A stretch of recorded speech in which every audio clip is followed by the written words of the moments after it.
The Virginia Cable Telecommunications Association and your local cable provider presents Cable Reports. Join us now as Cable Reports brings you up to date on current issues facing the Commonwealth through discussions with your local legislators and other policymakers from across Virginia. Welcome from the General Assembly and the City of Richmond. I'm Woody Evans for Cable Reports and Cox Communications. From a deficit of about $4 billion last year to a surplus of around $400 million, you would think it would be a lot easier for members of the General Assembly to balance the budget this year. However, the competing demands of education, health, public safety, and transportation make for difficult challenges as the members engage the second full week of this very short session. In addition, issues surrounding the drawing of boundaries for state legislative and congressional districts will be taken up in a special session, a politically charged issue that will determine the course of politics in the Commonwealth for the next 10 years. Here to discuss these issues, among others, with us are delegates Tim Hugo. Good, thank you for having me. And Dave Albo. Hey, thanks for having me, Woody. Delegate Albo, tell us a little bit about your district and your committee assignments. Well, first of all, I need to apologize for looking like I've been punched in the face. I went back home last night. I have a 5-year-old boy at home, and he was missing Daddy, and so while he still thinks I'm cool, I drove up to see him, but I've slept about 3 hours, so if I make no sense today, that's why. My district is the southern tip of Fairfax County. It's basically West Springfield, Fairfax Station, Lorton. Actually, Tim and I border each other. Great. And what are your committee assignments? I'm on the Courts of Justice Committee. I'm the chairman of that committee. I'm on the General Laws, which is kind of a catch-all, and Privileges and Elections. Great. And we'll talk about privileges and elections later on. Delegate, tell us about your district and your committee assignments. Well, like I said, Dave has the southeast corner of Fairfax. I have the southwest corner of Fairfax. It's Clifton to Fairfax Station, Fairfax, and Centerville, southern part of Centerville. And I've privilege. I'm on the Privileges and Elections, Finance, where I was chair of subcommittee, Commerce and Labor, which does most of the business issues, chair of subcommittee there, and Transportation. And recently, my colleagues just elected me to be chairman of the Republican caucus. Congratulations. Now, what does that entail? I help run the meetings and try to set the agenda for the team. Dave's the chairman of a courts committee. He's the one that does all the hard work with the all the laws that go through every year. Great. Let's talk a little bit about bills that you are pursuing this session. I know that there's a controversy regarding hot lanes in the county of Arlington. What's going on there? Well, Arlington came back and wanted basically to renew one of their tax bills. And my point was, if you don't know, Arlington's in the midst of suing Stafford and the state on these hot lanes for the 395 project. What's going to happen? They're in the midst of basically destroying this project. If we don't get this project built with that new Mark V center that the federal government's putting there at Seminary Road, it is going to be congestion galore, even worse than today. Now, what will the hot lanes do? The hot lanes will help us move traffic. They will open up new lanes for us. And they will move people easier from Stafford to Springfield through Dave's district to D.C. I think the thing that's got me about this lawsuit that Arlington's initiated in, they're suing some of these people in their private capacity.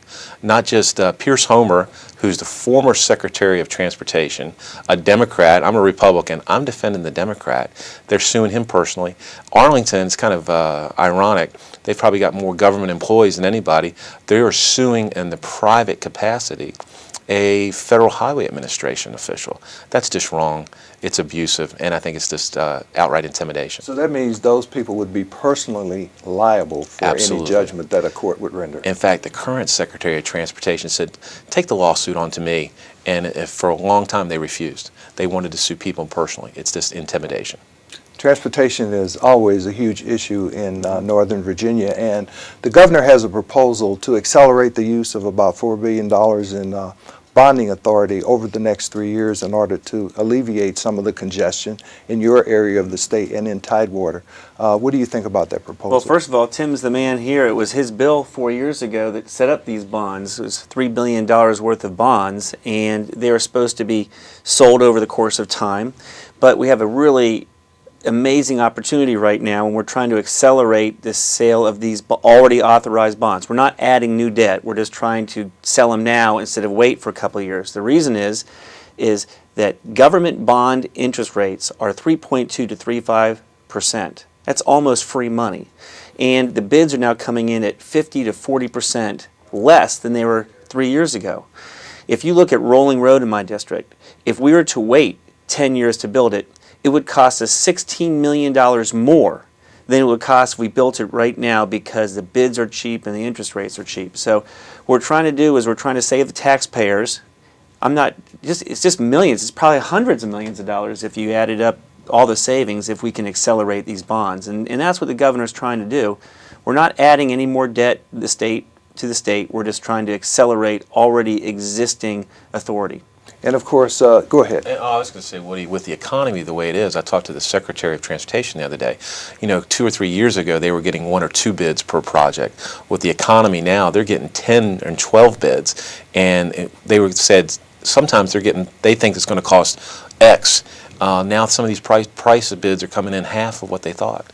So now's the time to strike. And of course, these issues, among others, were discussed, for example, with the rating agencies recently. The governor went to New York, accompanied by a bipartisan group of members of the General Assembly, and I think the rating agencies were pleased with this proposal. They were pleased, and in fact, one of them is coming down tomorrow from one of the big ratings houses, coming to brief Senate Finance and House Appropriations just on this fact. And I think it's a telling fact too. The governor, in his initial introduction of the bill, has 5 Democratic senators who have already co-sponsored the bill.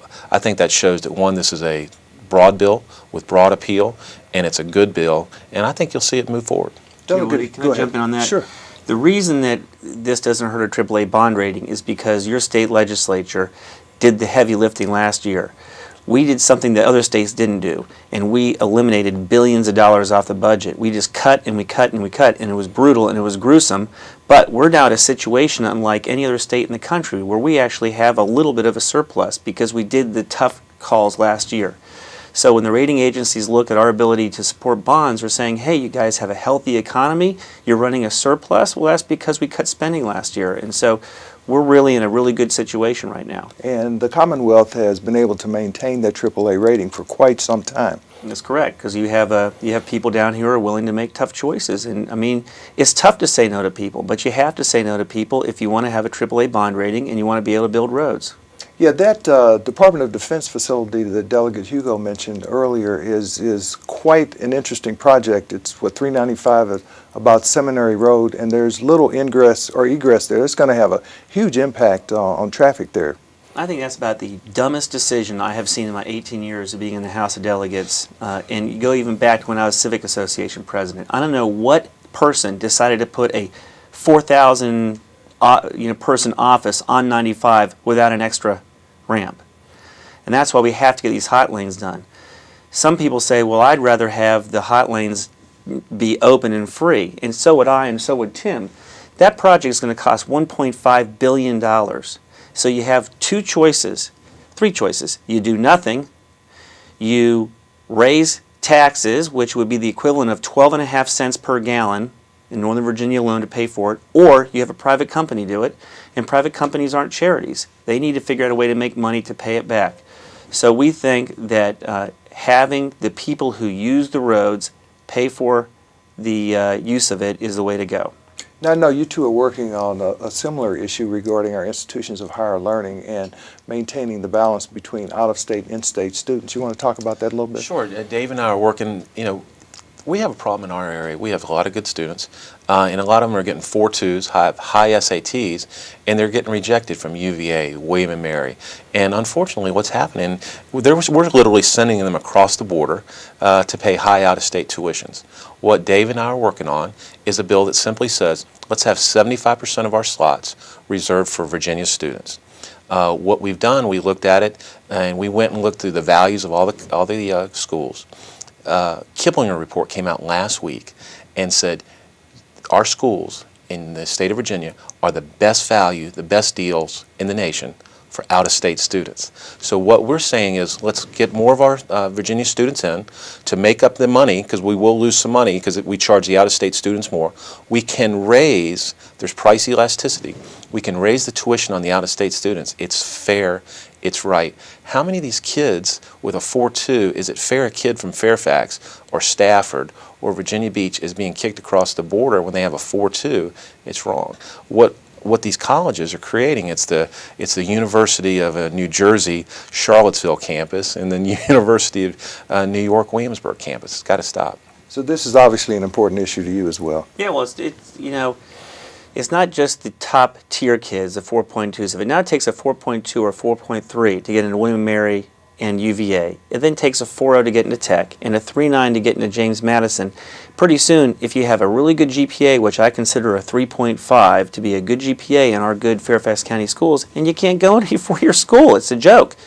And Tim and I have been in a battle with these schools for a while. They don't want to change, and they just don't realize it's not their school. It's the constituents' school. And the constituents are telling me to solve the problem, and we've offered a solution. If they've got a better solution, I'm all ears, but so far we haven't heard one. And of course, the governor wants to graduate, another 100,000 students over the next, 10 to 15 years, concentrating on science, technology, engineering, and math, and you two want to make sure that most of those are state residents. Yeah, I think what we're saying, we appreciate what the governor's doing and we support it. He's trying to increase the size of the pie. We just want a little bit bigger size of the pie, slice of that pie for Virginia students. And we looked at the other public Ivies across the country, Michigan, California, Texas. They average over 80% in-state. We can do that. We're just asking for 75%. Yeah, because I assume this would have an impact as well on our junior college student bodies who want to continue their education on with our institutions of higher learning. So the more of them then that can take advantage of that, the better, especially state residents. That's exactly right. I mean, I got into UVA back when you didn't have to be a freak of nature to get in, you know? And you're a William & Mary guy, right? Yes.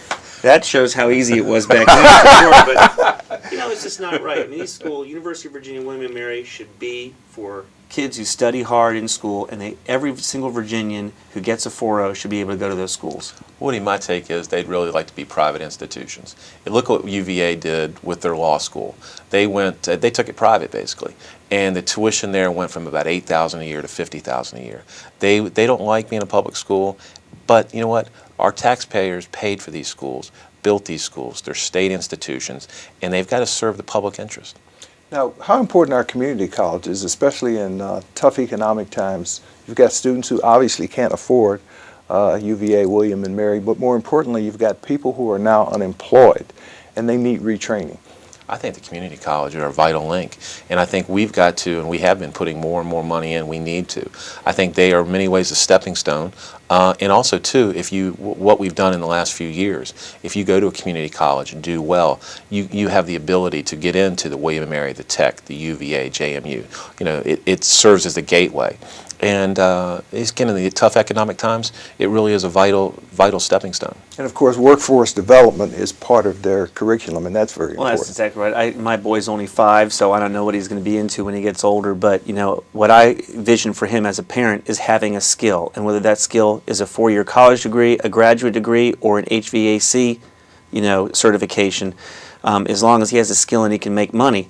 And so the community colleges are not just a stepping stone to higher education, but they are a way for people to actually get job skills and be able to make a living. And we're lucky. I think that Northern Virginia Community College is ranked as one of the best community colleges in the entire country. So we're training employees of the future, and that helps to attract new businesses here to the Commonwealth. Speaking of attracting new businesses, how do we maintain the current environment, which is known as a business-friendly environment? I think the thing, like I said, I'm on finance, Dave's on courts, and I'm also on commerce and labor. I think there's 2 things. One, we've got to keep the regulations down on businesses, make sure we're treating them fairly, and 2, the tax rate. I think Dave mentioned there's not going to be a tax increase this year. We're going to take care of the governor stated it. I think the speaker stated it. There are many who want a gas tax increase and other tax increase. Not going to happen. I know you wanted to talk about a couple of bills that you were pursuing on immigration, so I want to give you an opportunity to do that. Well, I want to talk about immigration, I'll let Dave do that. One of the things we're working on it came out recently, is autism. We're trying to be very helpful on that. We think we have a way, a much scaled back version to help many of these families. We looked at, we chaired some of these commissions over the years, and it was amazing to me, the lady that came up and said, look, I've got 2 kids with autism, but I can only afford to take care of one. How do I do